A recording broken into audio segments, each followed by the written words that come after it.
Bonjour à toutes et à tous. Aujourd'hui, nous allons découvrir les grandes dates du programme de 3e. Les événements que nous égrenerons sont les dates qu'il faut impérativement connaître pour bien se repérer dans le temps et dans les grandes périodes de notre programme. Notre programme débute avec un événement singulier.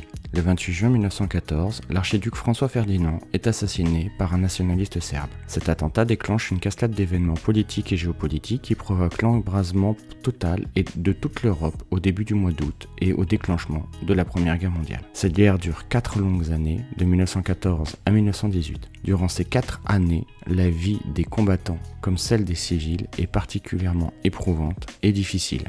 La Grande Guerre provoque deux grandes conséquences.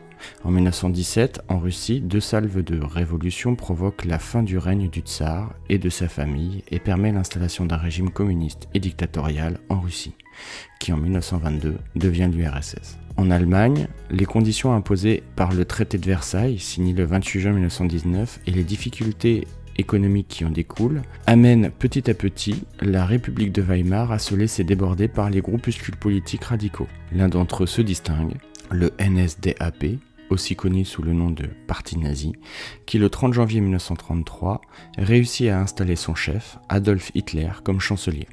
Ce parti installe une dictature totalitaire et raciste en Allemagne, comme le montrent bien les lois racistes de Nuremberg de 1935.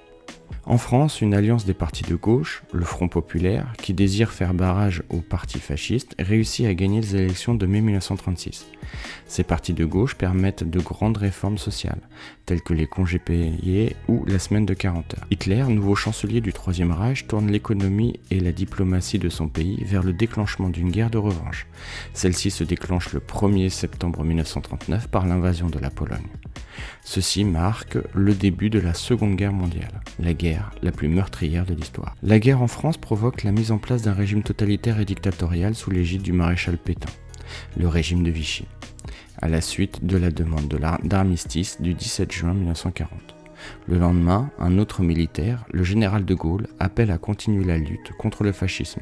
C'est le début de la résistance. La Seconde Guerre mondiale prend fin en Europe le 8 mai 1945 à la suite de la capitulation allemande, puis de la capitulation du Japon le 2 septembre 1945.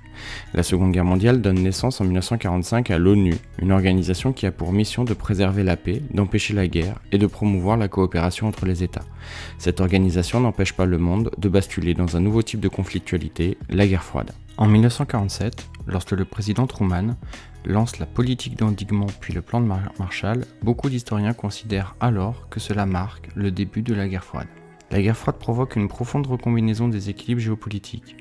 Un des symboles est le mur de Berlin, qui est construit dans la nuit du 12 au 13 août 1961. Au niveau géopolitique, à partir de 1957, avec la signature du traité de Rome, c'est le début de la construction européenne.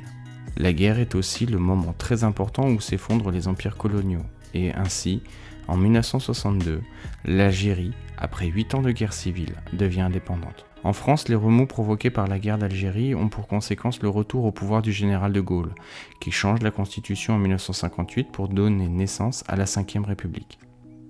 Cette république se transforme profondément en 1962 lorsque le président de la République devient élu au suffrage universel direct. Du point de vue économique, la période de 30 ans qui suit la Seconde Guerre mondiale est une période de croissance et de développement sans précédent.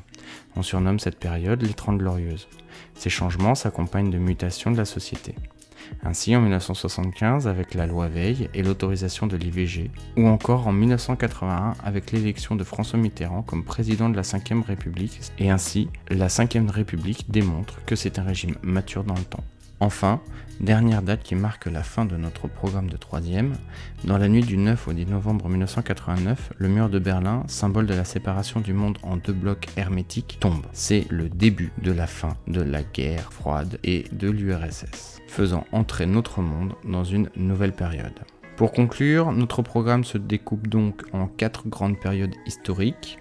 La Première Guerre mondiale, de 1914 à 1918, la période de l'entre-deux-guerres, de 1918 à 1939, la Seconde Guerre mondiale, de 1939 à 1945, et la guerre froide, de 1947 à 1991.